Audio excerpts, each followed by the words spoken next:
May bagong bike computer si Rock Bros. Ito si M1 GPS Bike Computer. Sulit na ba siya sa 1,360 pesos? Let's find out!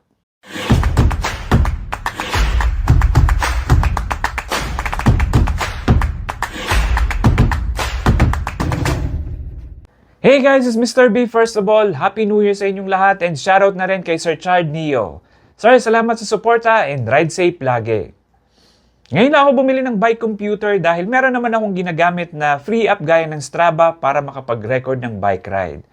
Pero dahil recently ay parang medyo mura na yung mga bike computer ngayon, kaya bumili na rin ako para hindi ko na kailangan mag-open pa ng Strava app habang nasa long ride dahil nakakadagdag pa yon sa battery consumption ng phone natin.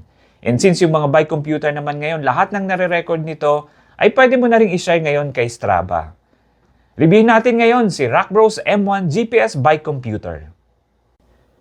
Ito yung box ni Rock Bros M1 GPS Bike Computer. Napansin ko lang dito sa likod yung nakasulat na Rock Bros X Cyc Plus. Na-curious ako kaya ginugol ko siya at nalaman ko na meron din palang Cyc Plus M1 Bike Computer. Nakaparehong-kapareho mismo nito ni Rock Bros. Inside and out, pati button niya, size, lahat as in kamukha niya.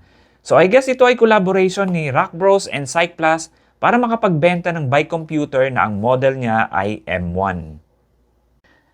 Inside the box ay ito ang mga kasama ni Rock Bros M1 GPS computer. Ito yung USB-C cable. Ito naman yung para sa mount. Meron ding rubber para dun sa mount. Meron siyang kasamang manual. At yung main unit mismo. Meron na siyang protective silicone cover. Dito sa likod, yung kanyang USB-C charging port. Yan.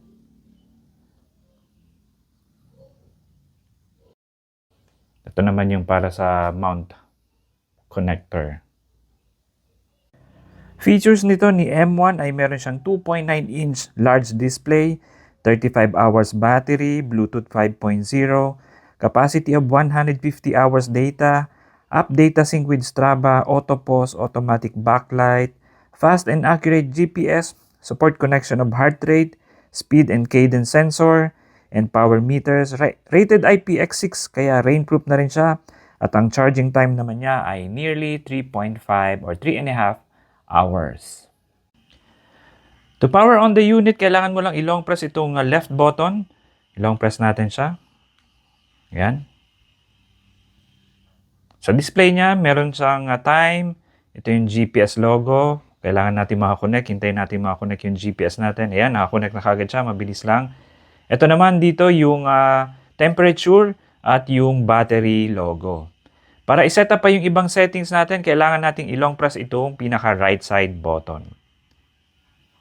Yan, C2. Dito mo i-set up yung cadence sensor, speed sensor, or heart sensor kung gusto mong maglagay ng additional sensor. Bibilhin mo yung additional accessories na yon at dito mo siya i-set up sa C2. Yung C3 naman ay yung wheel circumference. Ang gamit ko ay 700 by 40C para sa gravel bike at ang equivalent ng 40C, 700 by 40C ay 2200. Press ulit natin. C4 para naman ito sa time zone. Dito sa Pilipinas ay set up mo sa kanya ay 0800. Yung C5 naman ay para sa kilometer per hour. Kung gusto mong miles per hour, dito mo rin siya pwedeng baguhin sa C5. Next, C6. Ito naman ay para sa temperature kung gusto mong degrees Celsius or Fahrenheit. Next, yung C7, recovery. Yung C8 ay yung autograph. Dito naman yan nire-record kung ilan na yung total na natakbo in kilometers sa C8. Nung nag-upgrade ako nitong unit ay may lumabas na C9 at nakalagay is ampere.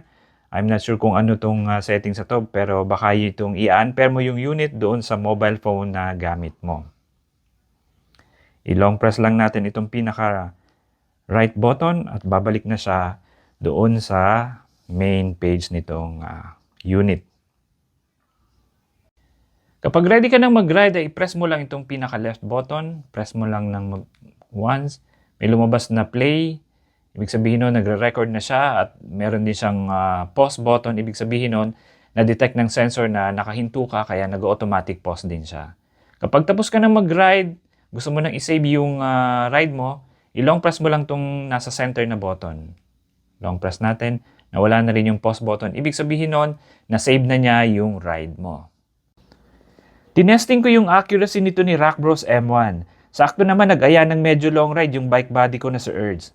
Las Piñas to Quezon City naging route namin. And after ng ride ay kinumpare ko yung data nito ni Rock Bros M1 doon sa built-in app ng phone ko at lumabas na halos pareho naman yung naging result ng recording nilang dalawa na umabot sa 80.4 kilometers. At para naman makuha natin yung data or yung na-save na ride dito sa bike computer, ay kailangan natin mag-download ng app na XOSS.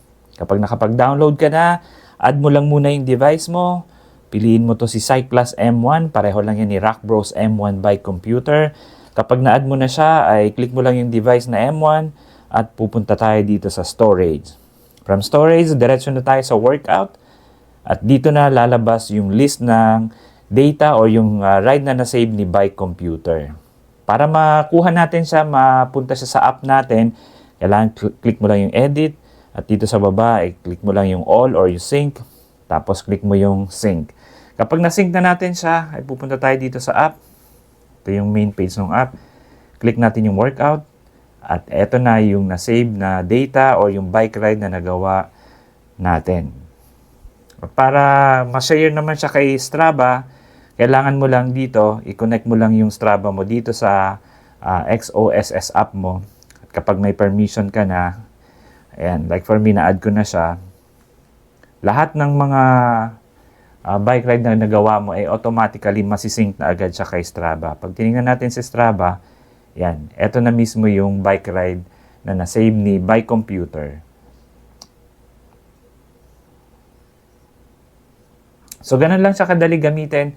Yun yung nagustuhan ko sa kanya, yung pagsisync ng data from bike computer papunta kay Strava. Kaya hindi na natin kailangan mag-open pa ng Strava app or gumamit ng Strava app habang nasa ride para makabawas na rin sa battery consumption and masave natin yung battery natin. So bakit si Rock Bros M1 GPS bike computer yung napili ko? First reason, large display screen. Mas malaki, mas better dahil madaling basahin yung information na kailangan natin, lalo na kapag nasa ride tayo. Ito yung tipong quick look lang ay makikita mo agad yung information na kailangan mo dahil malaki yung screen niya. Another reason is yung data transmission papunta kay Strava. Madali lang yung app sync niya from bike computer papunta kay Strava.